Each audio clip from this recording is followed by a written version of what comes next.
महाभारत का युद्ध बहुत ही विनाशकारी युद्ध था। यह कौरवों और पांडवों के बीच लड़ा गया था, जो 18 दिनों तक चला था। इन 18 दिनों में हर दिन कुछ न कुछ विशेष घटित हुआ था। आइए जानते हैं। महाभारत का युद्ध धर्म और अधर्म को लेकर लड़ा गया था। कौरव जो अधर्म के साथ थे, पांडव धर्म का पालन करते हुए अपने अधिकारों के लिए कुरुक्षेत्र में लड़ रहे थे। महाभारत का युद्ध मार्गशीर्ष शुक्ल 14 से प्रारंभ हुआ था, जो लगातार 18 दिनों तक चला था। 18 दिनों तक चलने वाले इस युद्ध में हर दिन कुछ न कुछ विशेष घटित हुआ, जो लोगों के लिए आज भी शिक्षा, संदेश और उपदेश की तरह है। आइए जानते हैं कुरुक्षेत्र की रणभूमि में 18 दिनों में क्या क्या घटित हुआ। महाभारत का पहला दिन। महाभारत के प्रथम दिन पांडव और उनकी सेना को भारी हानि हुई थी। पहले दिन कौरवों ने पांडवों पर बढ़त बना ली, लेकिन बावजूद इसके विराट नरेश के पुत्र उत्तर और श्वेत को शल्य और भीष्म ने मार दिया। भीष्म पितामह ने पांडवों के कई सैनिकों को मृत्यु की नींद सुला दिया। पहले दिन की यदि तुलना की जाए तो कौरवों के लिए यह दिन उत्साह भरा था, वहीं पांडवों के लिए निराशाजनक। महाभारत का दूसरा दिन। महाभारत का दूसरे दिन पांडवों ने अपनी युद्ध रणनीति में बदलाव किया। दूसरे दिन द्रोणाचार्य ने धृष्टद्युम्न को कई बार पराजित किया। इतना ही नहीं, भीष्म ने अर्जुन और श्रीकृष्ण को भी कई बार चोट पहुंचाई। युद्ध के दूसरे दिन भीम ने हजारों कलिंग और निषाद मार गिराए। महाभारत का तीसरा दिन। महाभारत के तीसरे दिन रणभूमि में भयंकर रक्तपात हुआ। तीसरे दिन भीम ने घटोत्कच के साथ मिलकर दुर्योधन की सेना पसीने छुड़ा दिया और रणभूमि से खदेड़ दिया। इसके बाद भीष्म ने मोर्चा संभाला और भीषण संहार मचा दिया। तब श्रीकृष्ण अर्जुन को भीष्म पितामह का वध करने के लिए कहते हैं, लेकिन अर्जुन ऐसा नहीं करते हैं। भीष्म को भारी पड़ता देख भगवान श्रीकृष्ण को क्रोध आ जाता है। तब अर्जुन उन्हें शांत कराते हैं और पूरे उत्साह से युद्ध लड़ने लगते हैं और कौरवों की सैकड़ों सैनिकों को मौत की नींद सुला देते हैं। महाभारत का चौथा दिन। चौथे दिन पांडवों की तरफ से अर्जुन कौरवों पर कहर बनकर टूटते हैं। उधर भीम भी कौरवों की सेना में भारी तबाही मचा देते हैं। इससे दुर्योधन परेशान हो जाता है और वह अपनी गजसेना भीम को मारने के लिए भेजता है, लेकिन घटोत्कच के साथ मिलकर भीम पूरी सेना का सर्वनाश कर देते हैं। दूसरी मोर्चे पर भीष्म का अर्जुन से भयंकर युद्ध होता है। महाभारत का पांचवां दिन। पांचवें दिन कौरवों की ओर से भीष्म पांडवों की सेना के नाक में दम कर देते हैं। तब भीष्म को रोकने के लिए पांडवों की तरफ से अर्जुन और भीम को मोर्चा लेने के लिए उतारा जाता है। महाभारत का छठवां दिन। छठे दिन कौरवों और पांडवों के बीच भयंकर युद्ध होता है। धरती दोनों ही सेना के सैनिकों से लाल हो उठती है। छठवें दिन पांडव कौरवों पर पड़ जाते हैं। इससे दुर्योधन क्रोधित हो उठता है। तब भीष्म उसे आश्वासन देते हैं और समझाते हैं और सातवें दिन की रणनीति बनाते हैं। महाभारत का सातवां दिन। सातवें दिन अर्जुन कौरवों की सेना की नींद उड़ा देते हैं। अर्जुन के तीरों की वर्षा के आगे कौरवों की सेना में भगदड़ मच जाती है।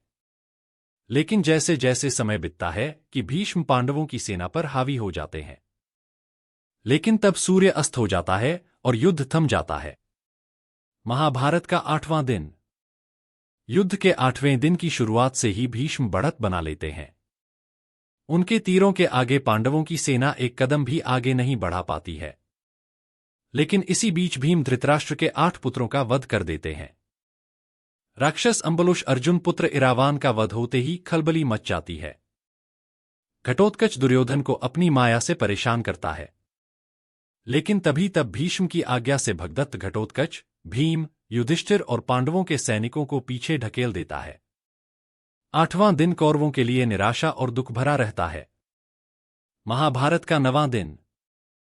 नवें दिन दुर्योधन भीष्म से कर्ण को युद्ध में लाने की बात कहता है। तब भीष्म कहते कि दुर्योधन परेशान न हो, आज या तो वे श्रीकृष्ण को युद्ध में शस्त्र उठाने के लिए विवश कर देंगे या किसी एक पांडव का वध कर देंगे। भीष्म पांडवों का भयंकर नुकसान करते हैं। इससे युद्ध में भीष्म को रोकने के लिए श्रीकृष्ण को अपनी प्रतिज्ञा तोड़नी पड़ती है और वे शस्त्र उठा लेते हैं। इस दिन भीष्म पांडवों की सेना का बहुत नुकसान करते हैं। महाभारत का 10वां दिन।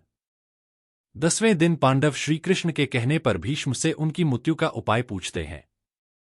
तब कृष्ण शिखंडी का सहारा लेने के लिए कहते हैं। अर्जुन कृष्ण के बताए उपाय के अनुसार शिखंडी को आगे करके भीष्म पर तीरों की बारिश कर देते हैं और कुछ देर में भीष्म बाणों की शैया पर लेट जाते हैं। यह दिन कौरवों के लिए अच्छा नहीं रहता है। महाभारत का 11वां दिन। 11वें दिन कर्ण युद्ध में पांडवों को रोकने के लिए आ जाता है। कर्ण के कहने पर द्रोणाचार्य को सेनापति बनाया जाता है। दुर्योधन और शकुनी द्रोण से कहते हैं कि युधिष्ठिर को बंदी बना लेंगे तो युद्ध खत्म हो जाएगा। दुर्योधन की योजना अर्जुन पूरी नहीं होने देता है, लेकिन कर्ण पांडवों की सेना को बहुत क्षति पहुंचाता है। महाभारत का 12वां दिन। 12वें दिन कौरवों की योजना को अर्जुन विफल कर देते हैं। युधिष्ठिर को बंदी बनाने के लिए शकुनी और दुर्योधन रणनीति बनाते हैं, लेकिन अर्जुन समय पर पहुंचकर युधिष्ठिर को बंदी बनने से बचा लेते हैं। महाभारत का 13वां दिन। इस दिन दुर्योधन राजा भगदत्त को अर्जुन से युद्ध करने के लिए भेजता है। श्रीकृष्ण भगदत्त के वैष्णवास्त्र को अपने ऊपर लेकर अर्जुन की रक्षा करते हैं। अर्जुन भगदत्त की आंखों की पट्टी तोड़ देता है, जिससे उसे दिखना बंद हो जाता है। तभी अर्जुन उसका वध कर देते हैं। इसी दिन द्रोण युधिष्ठिर के लिए चक्रव्यूह रचते हैं, जिसे केवल अभिमन्यु तोड़ना जानता था, लेकिन निकलना नहीं। युधिष्ठिर भीम आदि को अभिमन्यु के साथ भेजता है, लेकिन चक्रव्यूह के द्वार पर जयद्रथ सभी को रोक देता है। केवल अभिमन्यु ही प्रवेश कर पाता है। वह अकेला ही सभी कौरवों से युद्ध करता है और मारा जाता है। महाभारत का 14वां दिन।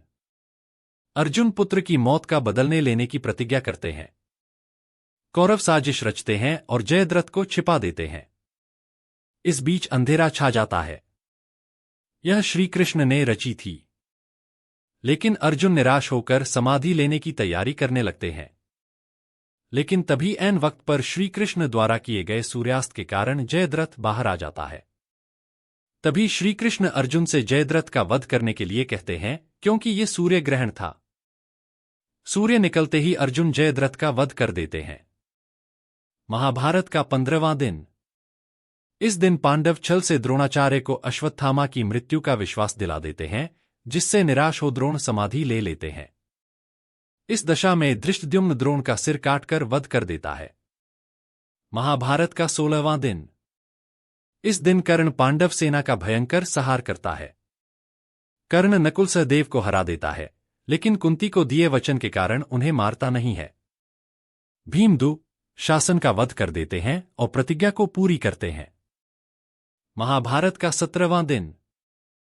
17वें दिन कर्ण भीम और युधिष्ठिर को हरा देता है, लेकिन कुंती को दिए वचन के कारण उन्हें मारता नहीं है। युद्ध में कर्ण के रथ का पहिया भूमि में धंस जाता है। तब कर्ण पहिया निकालने के लिए नीचे उतरता है और उसी समय श्रीकृष्ण के कहने पर अर्जुन कर्ण का वध कर देता है।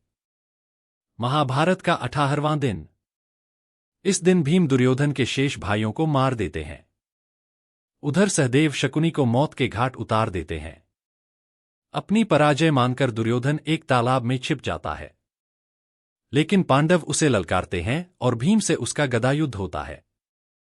भीम छल से दुर्योधन की जंघा पर प्रहार करते हैं, इससे दुर्योधन की मृत्यु हो जाती है। दुर्योधन की मौत होते ही पांडव विजयी जाते हैं।